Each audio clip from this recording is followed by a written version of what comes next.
Welcome to NARPM Radio, your source for property management practices and ideas to help your career, delivered to fit your busy schedule. NARPM Radio, get tuned in. Hello, we're here today with Anne Lackey. And Anne, introduce yourself to our members today and tell them a little bit about what you do for us. Absolutely. Well, my name is Anne Lackey. I'm the co-founder of Hire Smart Virtual Employees.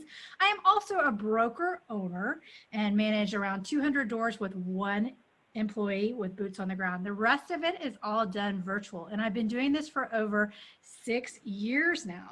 So I help other business owners, other NARPM members find and attract talent, sort of like that unicorn that you don't ever think exists. I help you find the perfect people that show up and are happy to work.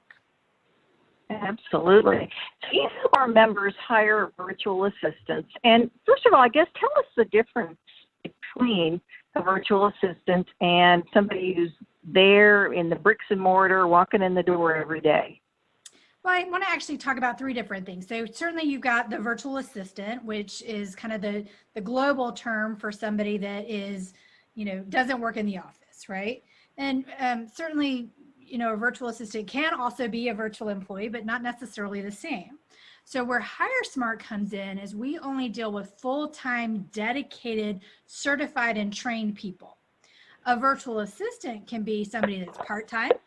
They could be somebody that just works on what we call an ad hoc basis, or they may work part-time or full-time. But again, a little bit different level of personnel. Then, of course, you've got what you were just talking about, the in-house employees. And really, from my perspective of a virtual employee versus an in-house employee, there's very little difference. The only big difference is that a virtual employee can't physically do some of the physical tasks like lock boxes, signage, viewing properties, move-ins, move-outs.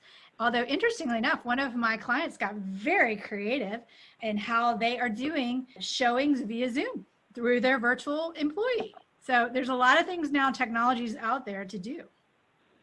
And our members certainly have been tapping into technology to help them get through the current crisis with COVID. So tell us about some of the tasks that a virtual assistant might accomplish for a property manager.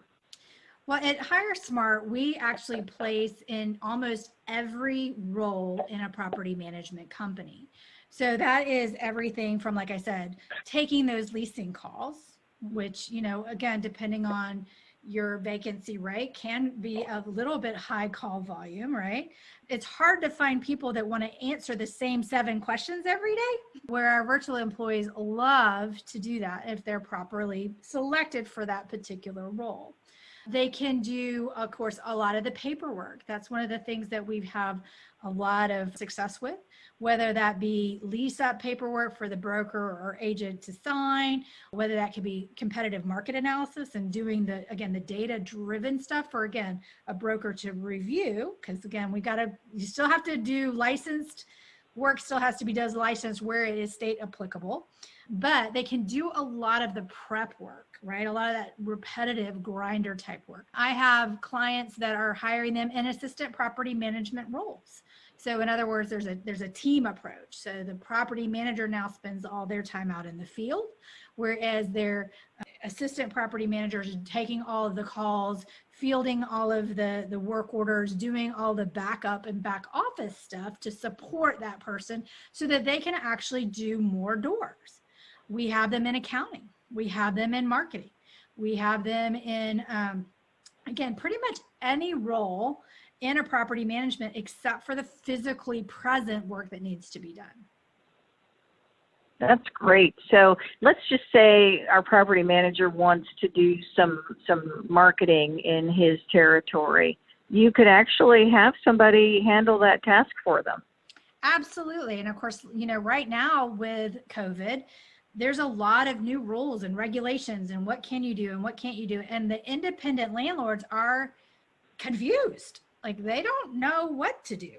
And so having that sales support person of someone that can help provide good information to that DIY landlord, or call those for rent by owners and ask them some basic questions about, if they're interested in having the conversation, are all things that are doable through a virtual employee to help them in that. So therefore, again, a lot of people want to hire BDMs or business development managers, which is great.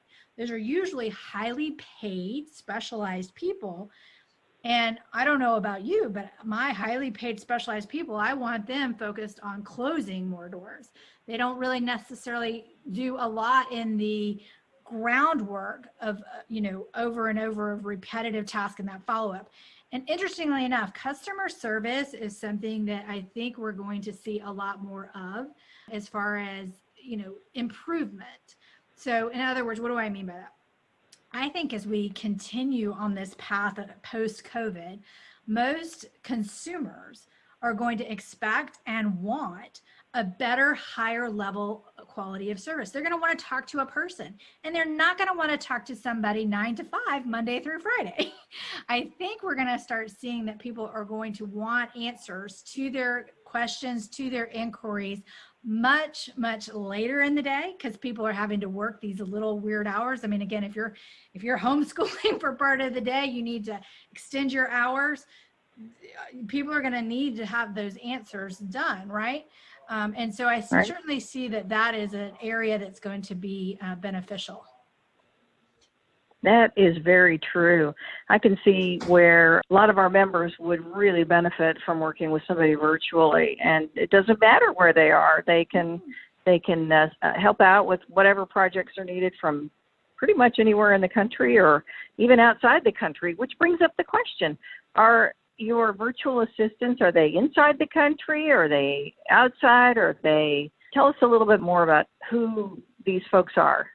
So at HireSmart, we made the decision to hire and select our talent from the Philippines. There's a wide variety of reasons for that. The first one is I can do a criminal background check on any potential hire, and that's important to me. You cannot do that in every country. So that was one thing. Second of all, of course, is English speaking. It's important that they have good command of the English language. Obviously, there's a price savings by going outside of the country. And so that was another reason for going outside of country. The fourth reason that I specifically picked the Philippines is we have a very extensive testing platform that we use. I've actually evaluated over 20,000 applicants just in the last 18 months. And so I have a very robust knowledge of what makes a successful virtual employee and what doesn't. And this testing platform, we tried to go into other countries, and I couldn't get anybody to even come close to the testing metrics that I had in the Philippines. So at some point we decided that, you know what, that's our wheelhouse. That's what we're good at. We're good at attracting those great quality, servant heart types of people from the Philippines. And so that's where we select ours from. Again, everybody's got their, their preference. Probably the biggest concern, if I had to say, was that they're working in the middle of the night.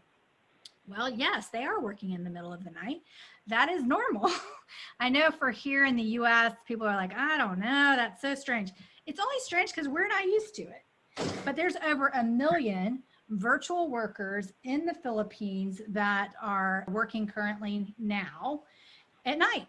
So it's really, it's a cultural thing.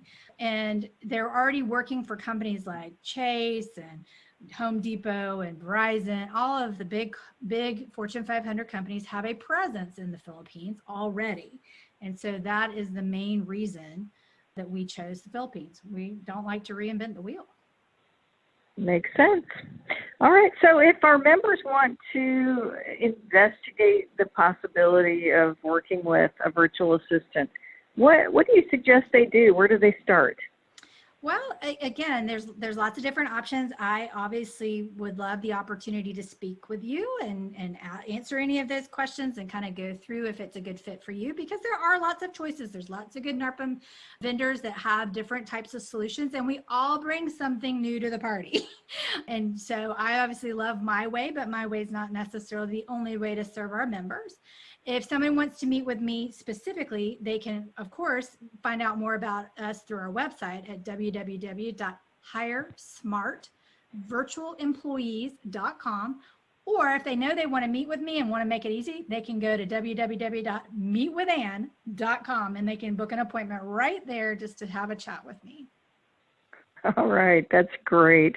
Well, Anne, it's certainly been a pleasure learning more about virtual assistants from you today, and certainly invite our members to look at the NARPM website at narpm.org and click on member discounts because Anne does offer a nice discount to our members who want to work with a virtual assistant, and that would certainly be an added benefit there.